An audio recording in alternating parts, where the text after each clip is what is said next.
Olá você que nos acompanha, esse é o seu jornal antijurídico especial Leis para Salvar o Mundo, para falar um pouco sobre criminologia verde, sobre a cúpula dos líderes sobre o clima, que rolou recentemente, mas que já parece que faz muito tempo. Porque esse programa aqui na verdade ia gravar semana retrasada, mas aí a gente foi atropelado pelo que rolou lá em Jacarezinho e eu parei tudo para me dedicar para aquele episódio lá. Mas enfim, cúpula dos líderes sobre o clima, também vou falar sobre ecocídios, Tribunal Penal Internacional, abolicionismo e uma pitada de Gabriela Prioli. Eu sei, há uns episódios atrás eu gravei um programa só sobre aquela fala bosta do Karnal a respeito da maconha que rolou no programa da CNN, que é apresentado pela Gabriela Prioli. Então antes que você se pergunte se eu tô com mania de perseguição em relação à CNN, a resposta é talvez sim, talvez não, talvez foda-se. Bom, como vocês bem sabem, a principal bandeira aqui do canal é o abolicionismo penal. É com a lente do abolicionismo penal que eu gosto de ficar interpretando o mundo. Por isso que eu tô sempre falando aqui de polícia, de encarceramento em massa, de judiciário, de guerra às drogas e tudo mais que vocês estão ligados. E como eu já cansei de falar em outros programas, o abolicionismo não é só sobre acabar com o sistema penal, apesar desse ser um ponto central da parada. Mas o abolicionismo é também sobre acabar com o capitalismo e consequentemente desenvolver uma nova sociedade. O que por si só já é bem desafiador, até para dizer o mínimo. Mas se não bastasse, a gente está vivendo simplesmente um colapso ambiental do planeta Terra. O único que existe e bem na nossa vez de estar vivendo nele. Então, somado ao desafio de acabar com o capitalismo e criar uma nova sociedade, a gente precisa ainda por cima salvar o mundo. Então é foda ao quadrado e definitivamente não dá para fazer isso tudo sóbrio. E é nessa de ter que pensar em uma nova sociedade e salvar o mundo ao mesmo tempo, é que eu estudo também o ecossocialismo e analiso criticamente as coisas através dessa ideologia. Já fiz programa sobre isso ali nos episódios Justiça Ambiental, Ecossocialismo, o Agro é Pop e mais recentemente no episódio Militarismo, Cinema e Colapso Ambiental. Dito tudo isso, bora lá! Para começar, rolou aí a Cúpula de Líderes sobre o Clima, um evento organizado pelos Estados Unidos e com os presidentes e primeiros ministros de 40 países. Esse evento serviu para o Biden anunciar sua política ambiental global dos Estados Unidos e, para variar, se colocar meio que como protagonista que vai liderar a nossa salvação das mudanças climáticas. Bom, daí depois que o Biden falou, todo mundo começou a falar e teve a vez do Bolsonaro, com aquele discurso merda dele, né, para variar, falando um monte de mentira, com desinformação, com dados que estavam simplesmente errados, ainda pediu dinheiro e por fim anunciou medidas que nem se ele tivesse um cérebro seria capaz de cumprir. O evento foi basicamente isso, tá? Essa é a versão resumida. Ah, e claro, tem o detalhe, o Biden saiu do próprio evento 10 minutos antes do discurso do Bolsonaro e voltou só 1h30 depois, porque ele, aspas, tinha um assunto urgente para resolver. Algo que era provavelmente mais urgente do que reunir 40 países para discutir se os nossos netos vão ter um planeta para viver. Nesse evento os caras discutiram o que fazer, como fazer, para quando fazer, o que acontece com quem não fizer, esse tipo de coisa que rola nesse tipo de evento sobre o clima, onde parece que o objetivo não é salvar o planeta, mas retardar, quem sabe em algumas décadas, a nossa própria destruição.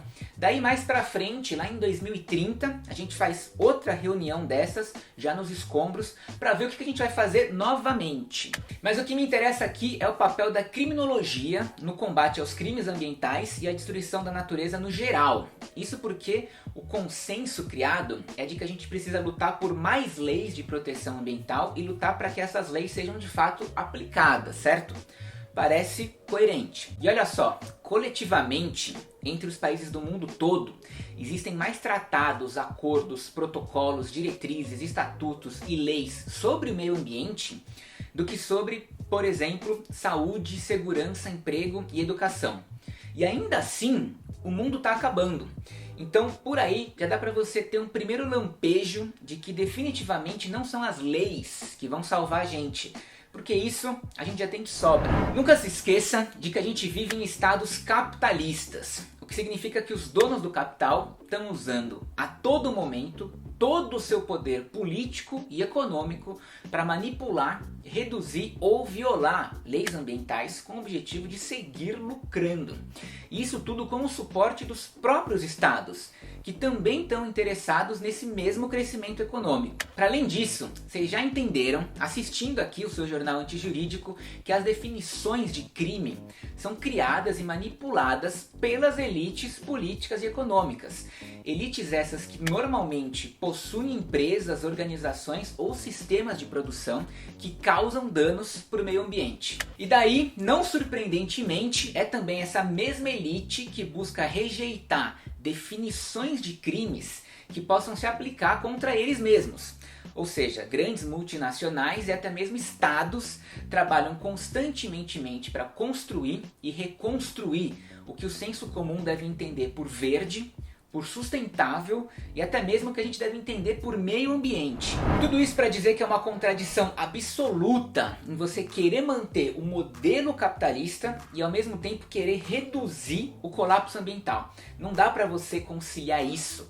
Não dá para você querer um modelo de crescimento econômico infinito em um planeta com recursos finitos, né? Escolhe ou capitalismo ou natureza. Os dois não vai rolar. Então, ainda que tenhamos mais leis de proteção ambiental e mais agências de proteção ambiental e mais fiscais ambientais, o que é muito importante, mas isso tudo não resolve a contradição de viver em um modelo de crescimento infinito dentro de um planeta com recursos finitos. Não dá para você acreditar que a aplicação das leis é a nossa ferramenta ideal e revolucionária para resolver esse problema.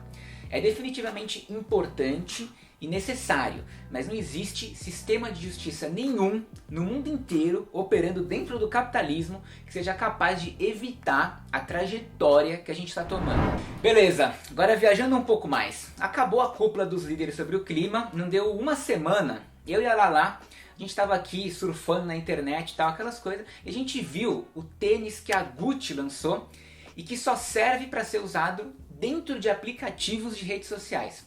Então o tênis nada mais é do que um filtro, tipo um filtro de Instagram, só que feio pra caralho, na minha opinião, e que custa $12, o que daí R$65. A gente viu essa notícia aí a gente riu, depois a gente chorou, ficamos xingando o capitalismo, criticando a cultura do consumismo e tal, essas coisas que você também deve fazer. Daí não deu tipo 2 dias e a gente viu um vídeo da Gabriela Prioli anunciando uma empresa que faz e vende roupas digitais. E é sobre esse vídeo dela que eu queria fazer alguns comentários. Vou deixar o link do vídeo na descrição aqui para você assistir inteiro. Ela se apresenta como embaixadora dessa marca, que hoje é a forma rebuscada de falar garota propaganda. Que embaixadora passa mais esse ar de que existe um propósito maior por trás e tal. É mais chique.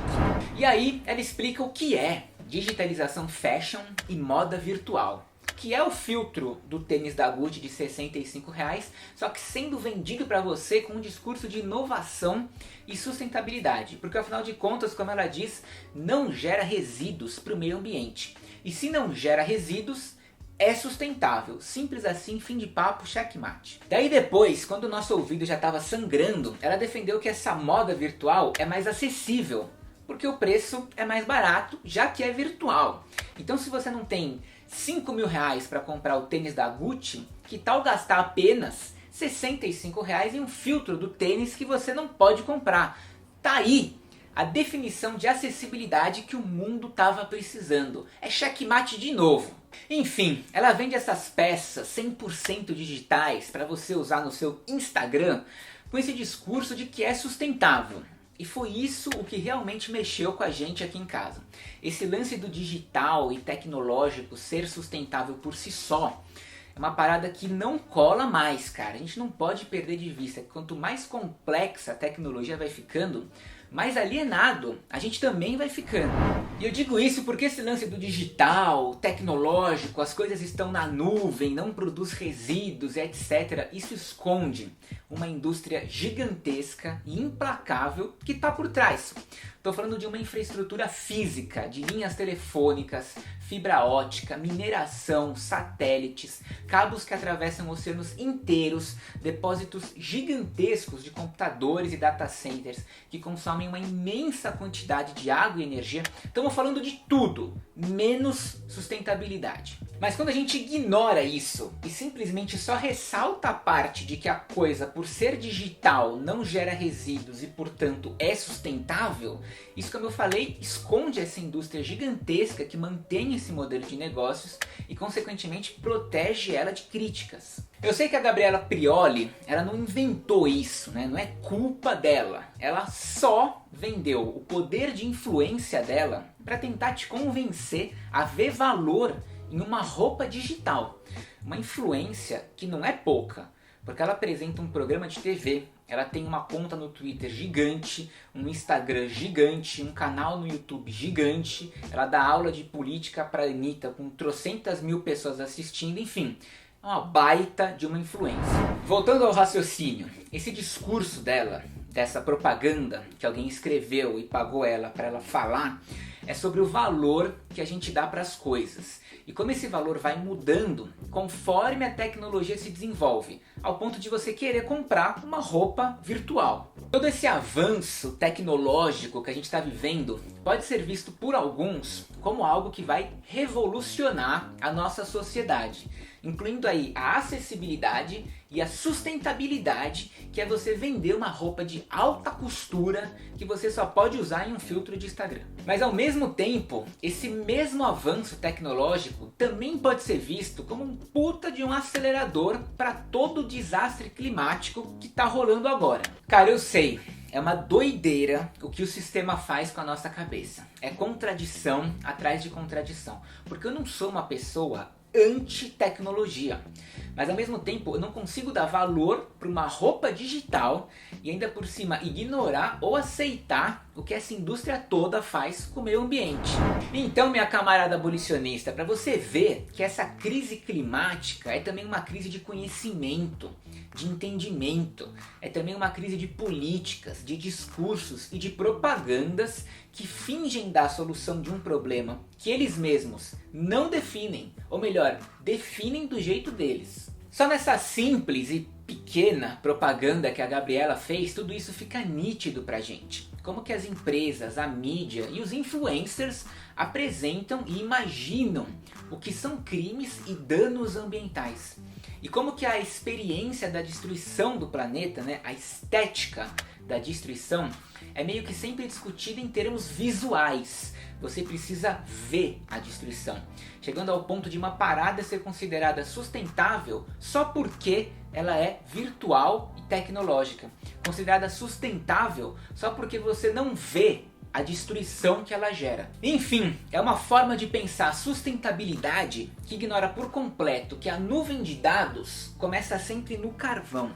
É uma forma de pensar a acessibilidade que ignora por completo que a história da indústria tecnológica é uma história de concentração de poder e que a tecnologia é uma condutora elementar da desigualdade em vários setores da nossa sociedade. Então é o seguinte, a criminologia verde, que eu vou buscar trazer cada vez mais aqui para os episódios do Jornal Antijurídico, é uma criminologia que entra em cena para debater assuntos como, por exemplo, os impactos para o meio ambiente da criminalidade corporativa, do crime organizado, do militarismo e das guerras. Isso sem contar questões envolvendo lixo tóxico, lixo eletrônico, vazamentos de óleo, pesticidas, testes em animais, organismos geneticamente modificados, racismo ambiental e agora, recentemente, o que está quente é a luta, né? A luta é esse movimento para tipificar o ecocídio como um crime perante o Tribunal Penal Internacional. Já são várias organizações de defesa do meio ambiente e até líderes mundiais que estão fazendo essa pressão, incluindo até o Papa Francisco, que além de defender que o ecocídio se torne um crime internacional contra a humanidade, ele foi além e propôs que a contaminação do ar, da terra e da água seja entendida a partir de agora como um pecado para a Igreja Católica e, consequentemente, para os seus fiéis. Portanto, reze seu terço e recicle seu lixo. O Tribunal Penal Internacional, ele foi criado essencialmente para julgar genocídios, crimes contra a humanidade, crimes de guerra, essas coisas pesadíssimas que vocês já estão ligados. E quando o Estatuto de Roma foi escrito, o Estatuto de Roma é o documento que criou o tribunal. Então, tipo, ele define o que é o tribunal, que crimes que ele julga, quem julga, como julga e etc e tal. Voltando, quando escreveram o rascunho do Estatuto de Roma, ele tinha previsão para o crime de destruição ambiental, mas foi removido porque Estados Unidos, Reino Unido e Holanda foram contra. Estados Unidos que mais tarde, como Bush filho, invadindo o Iraque e o Afeganistão, simplesmente se retiraram do Tribunal Penal Internacional, deixaram de ser um país membro. O quão conveniente é isso, né? Nisso, os Estados Unidos se somaram à Rússia, à China e à Índia, que nunca foram membros do Tribunal Penal Internacional e que estão entre os maiores poluidores do planeta. Eu acho que isso por si só já te dá uma dica do quão improvável é essa corte reconhecer o ecocídio.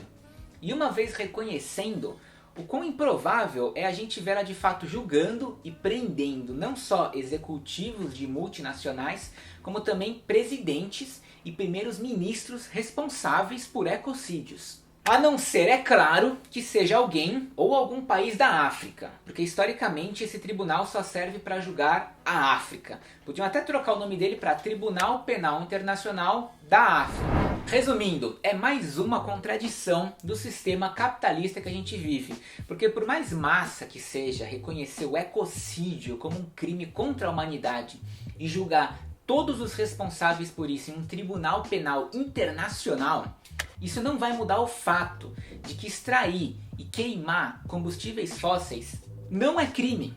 Pelo contrário, é algo fundamental para a economia capitalista do planeta Terra e incentivado por praticamente todos os países. Então, né, me ajuda a te ajudar. Agora vem comigo que essa frase vai ser longa. Apesar das dificuldades de encontrar uma definição de ecocídio que possa ser aceita por todos os líderes mundiais e elites econômicas e ainda conseguir conectar danos ambientais, às vezes super amplos, com determinadas empresas ou países específicos, para então julgar os responsáveis, né? Apesar da missão para lá de complexa que é fazer tudo isso, essa campanha tem lá o seu lado positivo, vamos dizer assim, porque ela expõe todas essas contradições que eu estou citando. Isso se você analisar tudo criticamente. E também porque traz o conceito de ecocídio mais para o centro do debate público, o que é super importante e super necessário, porém inútil, enquanto esse debate não for acompanhado da noção de que é preciso simplesmente acabar com o capitalismo. Dito tudo isso, vou ficando por aqui, indicando um livro para vocês, como sempre, que tem a ver com muitas coisas que eu falei, mas principalmente sobre a parte da Gabriela Prioli, que é esse livro aqui, ó, A Nova Idade das Trevas, a Tecnologia e o Fim do Futuro, da editora Todavia. Eu super recomendo. Se vocês gostaram desse episódio, acho que vocês vão gostar muito desse livro. Mas também dá para ajudar a gente através do Apoia-se, colaborando com quanto quiser, pelo tempo que quiser. Outra forma de ajudar a gente é através da nossa parceira, a editora Boitempo. Então, comprando os livros deles nesse link aqui, uma parte é destinada para financiar o Jornal Antijurídico. Mas o que ajuda muito, ajuda demais, mais do que você pode imaginar, se você está sem tempo, sem dinheiro, sem saco, é simplesmente deixando o seu like, mandando bala aí num comentário, compartilhando com os amigos, ativando o sininho para receber as notificações. E é isso aí, até semana que vem, valeu, falou!